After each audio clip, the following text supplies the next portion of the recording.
So today we're gonna address the faulty O2 sensor or lambda sensor that's up here. First thing we're gonna do is we're gonna remove this heat shield. A couple of bolts here and on the side there, if you can see them.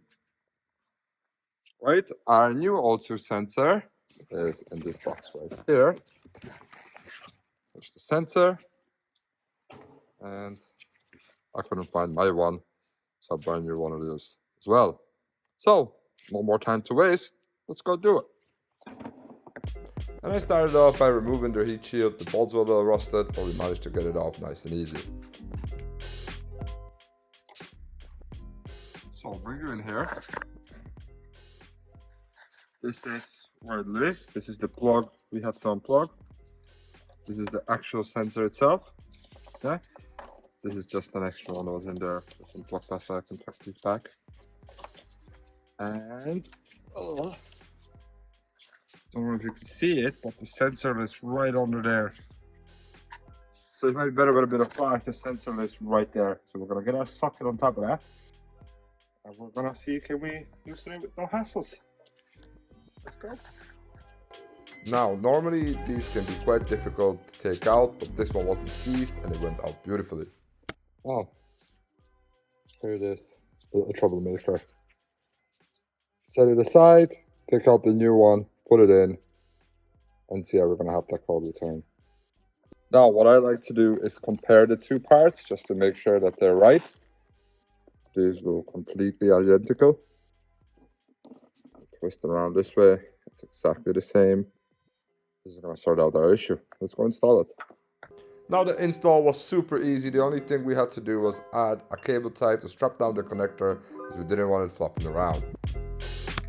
Now to finish off, I'm just gonna put that cover back on. I'm not gonna bore you with that. So we have actually cleared the engine light now. It has been related to the O2 sensor, as you've seen. So what we're gonna do now is gonna put the engine under some stress like they would at the NCT center and see will the light come back on.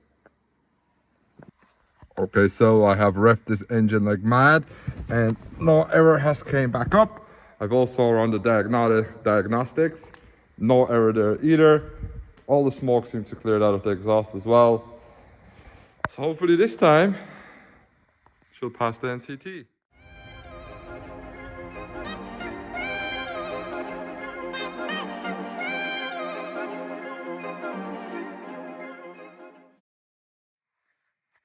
Right, so with the engine completely done, I've reversed the car up because I'm going to be taking off the rear bumper. Mainly because of this and the hole. Take it off, sand it, fill it, level it out, spray it. This quarter here needs to get fixed as well. Don't know if you can see it on camera, but someone did a fabulous job of fixing this. And then go around the other side. This door here had a similar life story. You can see it here and here. Just terrible.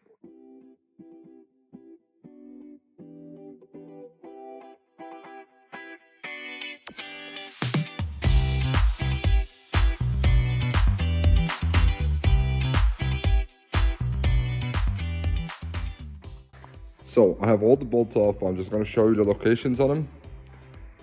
They all are actually just a Phillips head, like this. So there's one here, there's 3 on the bottom, 1, 2, and 3. And then you gotta pop this off. There is 1 there, you can see. And then there is 2 from the back. So best way to point this out, there's, I don't know how well you can see that, but there's 1 up here and 1 in the back there. And the ones in the back are plastic, so you have to be really careful.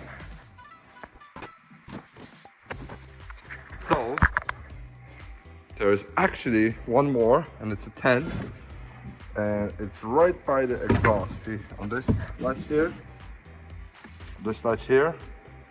there's a little cut out there for it so you can get it from underneath.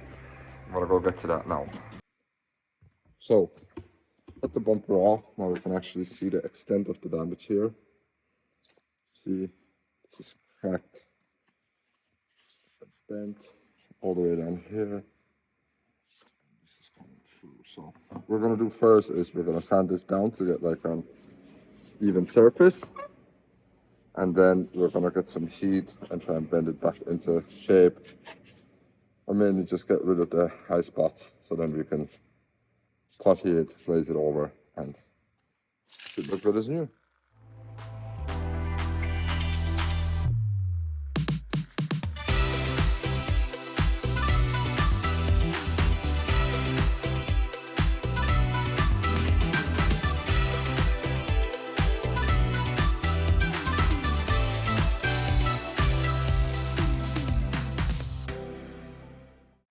Just to grab you there for a second, you can see that this is much more level than it was. This here starts to firm up as well. We have yet to address this area properly, but we will hit this with some heat first to try and flatten out everything before we actually go to the sanding. And hit this with a little bit of heat as well, because I don't like the dent, it's too much.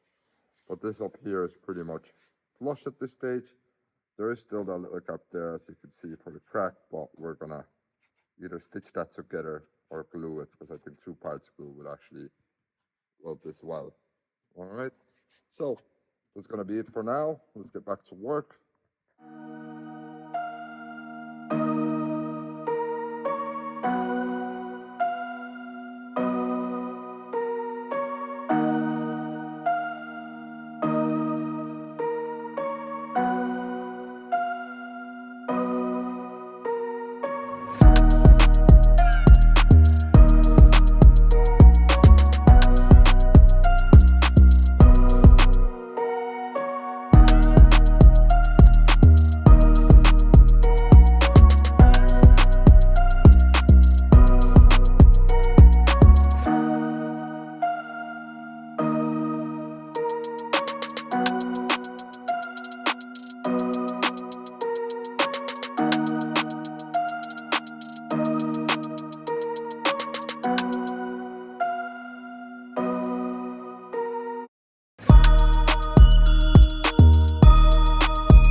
So while that bumper is drying away, I'm gonna go and sand this door and the rear quarter on the other side. So let's get to it.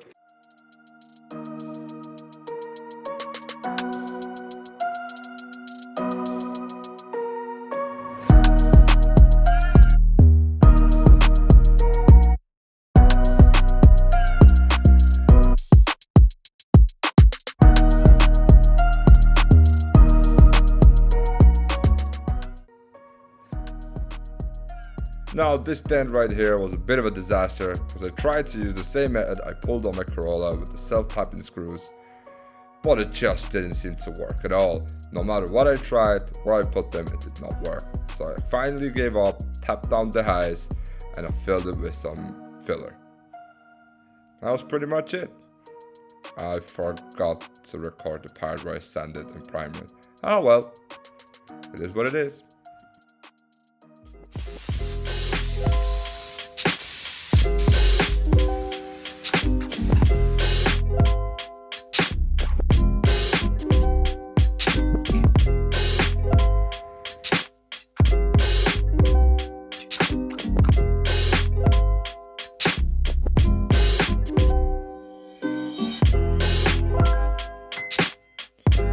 Now that all the painting was done, I quickly put together the rear bumper. Although the shots weren't great because I didn't move my camera at the time. You know, me being me. As soon as I had the bumper back on, I decided to do some paint correction to make sure the old paint matches the new. Boy, did it do the job.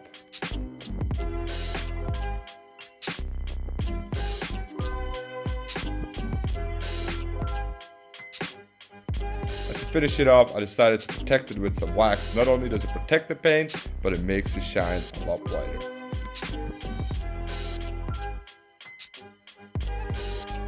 those plastic trims were looking really weathered and run down, so I decided to give them the treatment and bring them back to life. And to finish it off, we put on some quality tire shine for a showroom finish. And here we have it, folks. Sheldon is finally finished. It's been a hell of a ride. This car gave us grief and it took ages to get finished, but it's finally done and it's in tip-top condition. Let's move on to the next project and hopefully it will be as good as this one. Enjoy the views.